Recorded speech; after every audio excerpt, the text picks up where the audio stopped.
What if we told you that something happened in the market this year that we haven't seen in years? And now we're not just talking about the actual market declines that investors are feeling in a big way this year. It is something else entirely.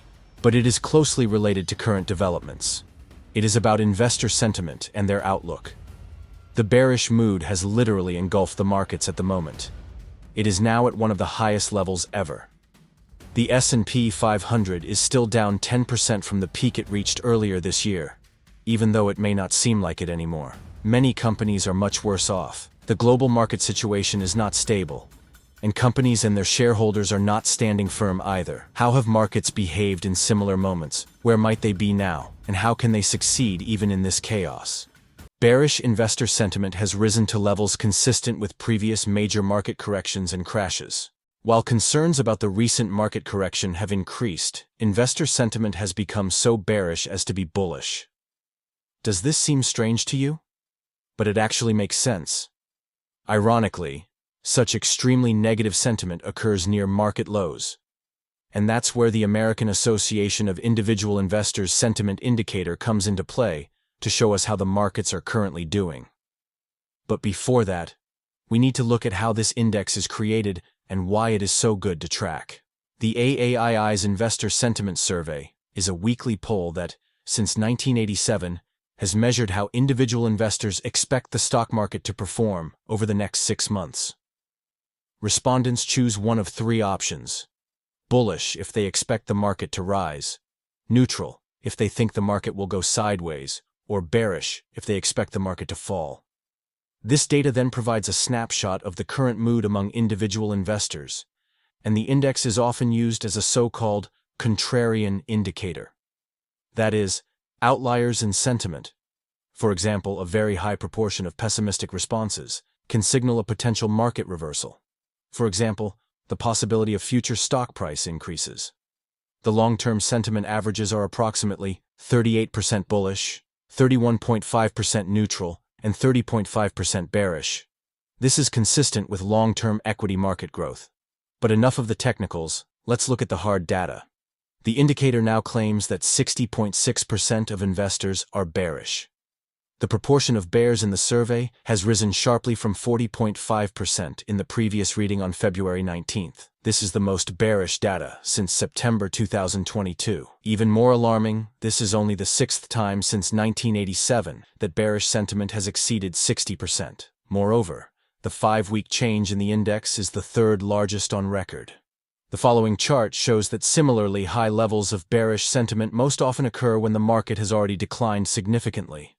The spike in bearish sentiment occurred in late March. The number of subscribers to our channel is also growing by leaps and bounds, so join in too, and don't miss the next top video from the world of stock markets.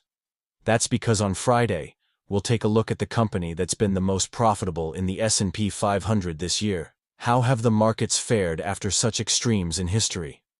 Our team has analyzed the occurrences of this extreme bearish sentiment in all cases in the past, and in the 5 cases where bearish sentiment exceeded 60%, the average return was plus 14.26% after 6 months, and increased to 22.35% in the following 12 months.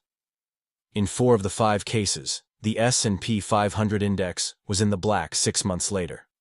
In addition, in all cases, the market posted positive returns for the entire subsequent year. The interesting thing about this data is that bearish sentiment among retail investors is at levels that usually coincide with more severe market corrections, such as the 2008 financial crisis and the 2020 pandemic. Yet, as you can see, the recent correction does not represent such a downturn, and yet bullish sentiment has dropped as if the market just crashed by 30% or more. But it's not just retail investors who are suffering. The aggregate index of professional and retail investors shows a similar decline. Sentiment among most investors has once again reached levels that are more likely to be associated with significant market corrections. If we convert this composite sentiment score to a z-score, we find that sentiment is close to 2 standard deviations below its average level. So what does this mean for us as investors? In investing, it is often not the smartest who win, but the most disciplined. When you hear about recessions, downturns, market collapses, most investors have a natural tendency to react with fear. This herd effect, That is, the tendency to follow the crowd and loss aversion are among the biggest enemies of successful investing. According to CFA Institute research, loss aversion is one of the key factors that influence the investment decisions of ordinary investors. And no wonder. Psychology is one of the main reasons why individuals repeatedly fail to achieve their investment goals. When markets fall, the natural reaction is to protect your capital, i.e. sell. But that is often the biggest mistake. But becoming a better investor is easy with 𝗕𝗂𝗶ecie. Join the more than 2,200 𝗕𝗂𝗶ecie Black members who already have access to fair prices for thousands of stocks, as well as a performance calendar or portfolio tracker and flash news. With all these top tools, you'll be pricing stocks like a pro, and no more crises or market downturns will get under your skin. Check it out, and join the largest community of investors, because it's when sentiment is extremely negative that the most interesting opportunities arise. When we look at technical indicators such as the RSI Relative Strength Index, it is close to 30, which indicates a heavily oversold market. And as Warren Buffett says, buy when others are selling and uncertain, and sell when others are buying. There's a new video coming out on Friday, so be sure to subscribe so you don't miss it. Are you buying in the current downturns or waiting for bigger stock market losses? Let's discuss this in the comments or directly with investors on 𝗕𝗂𝗶ecie. Good luck with your investments.